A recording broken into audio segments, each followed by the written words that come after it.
Let's have a look at the front pages for you right now. Thursday morning, The Sun says schools out till summer. That, of course, after the Prime Minister announced all schools are to close tomorrow amid the coronavirus outbreak, and exams planned for May and June have been postponed indefinitely. Now, the Daily Mail is rounding up the social distancing measures announced by the government, including reports that 20,000 military troops will be on standby to support the NHS. Telegraph also leads on school closures, suggesting the government is drawing up plans to lock down London, restricting public transport, closing pubs, restaurants. The image shows MPs in the Commons yesterday, where they followed social distancing advice to keep at least 1 metre apart. Online, lots of news sites, plenty of news sites, including the Metro, are sharing this image of an elderly man looking at empty shelves in a supermarket in Epsom.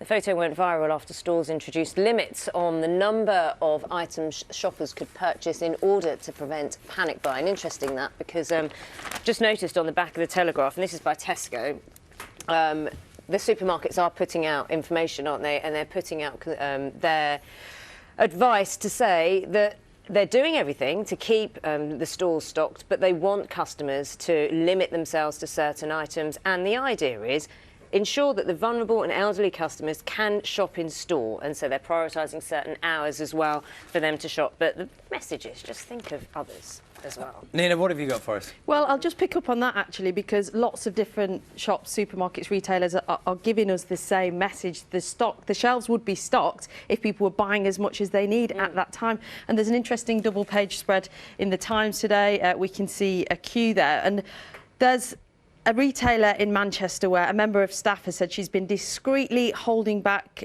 loo roll for disabled people and for the elderly. And I don't know about you, but I was in one of the big supermarkets the other day, and the person at the till was telling me how they've just started to receive a lot of abuse from customers because who can't get the products that they want, and it just isn't fair, is it? And so extreme measures have been brought in from the supermarkets. Here in the Times, and I'll put this out on Twitter, there is a guide to what different supermarkets are doing when it comes to rationing. So Asda, there's a 3 maximum on all goods. Sainsbury's is exactly the same. None at Iceland, but they are opening earlier for pensioners.